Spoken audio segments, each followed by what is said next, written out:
দীর্ঘ ৪ মাস যুক্তরাজ্যে উন্নত চিকিৎসা গ্রহণ শেষে আজ মঙ্গলবার সকাল 10:45 দিকে দেশে ফিরেছেন বিএনপির চেয়ারপারসন ও সাবেক প্রধানমন্ত্রী বেগম খালেদা জিয়া। তাকে বহনকারী কাতারের রাজপরিবারের একটি বিশেষ এয়ার অ্যাম্বুলেন্স অবতরণ করে হজরত শাহজালাল আন্তর্জাতিক বিমানবন্দরে।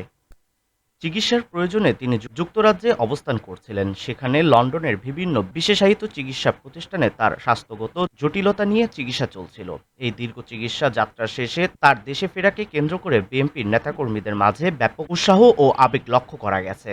বেগম খালেদা জিয়ার সঙ্গে দেশে ফিরেছেন তার দুই পুত্রবধূ জোবেদার রহমান তারেক রহমানের স্ত্রী এবং সৈয়দা শর্মিলা রহমান আরাফাত রহমান কোকোর স্ত্রী। লন্ডনের স্থানীয় সময় দুপুর ১:৩০টার দিকে তারেক রহমান নিজেই মাকে পাশে বসিয়ে ব্যক্তিগত গাড়ি চালিয়ে হিথ্রো বিমানবন্দরে নিয়ে যান। তাদের সঙ্গে একই গাড়িতে ছিলেন তারেক রহমানের কন্যা জাইমা রহমান।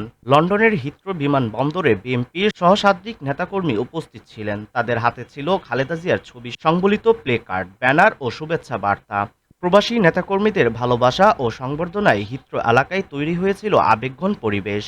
বিমানবন্দরে অবতরণের পরপরই খালেদা জিয়াকে সড়কপথে তার গুলশানের বাসভবন ফিরোজায় নিয়ে যাওয়া হয়। এই উপলক্ষে বিমানবন্দর থেকে গুলশান পর্যন্ত রাস্তায় দলীয় নেতাকর্মীদের ব্যাপক প্রস্তুতি ছিল।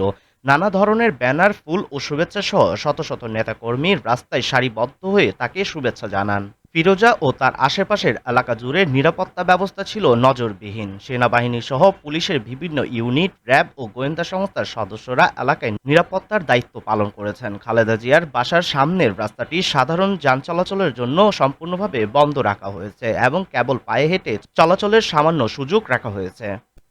খালেদা জিয়ার দেশে ফেরার বিষয়টি রাজনৈতিকভাবে বেশ তাৎপর্যপূর্ণ হিসেবে বিবেচনা করা হচ্ছে। বিশেষ করে জাতীয় সংসদ নির্বাচন সামনে রেখে তার দেশে ফেরা বিএনপির রাজনীতিতে নতুন গতি আনতে পারে বলে বিশ্লেষকদের ধারণা। প্রতিদিনের ডাক ডিজিটাল ডেস্ক।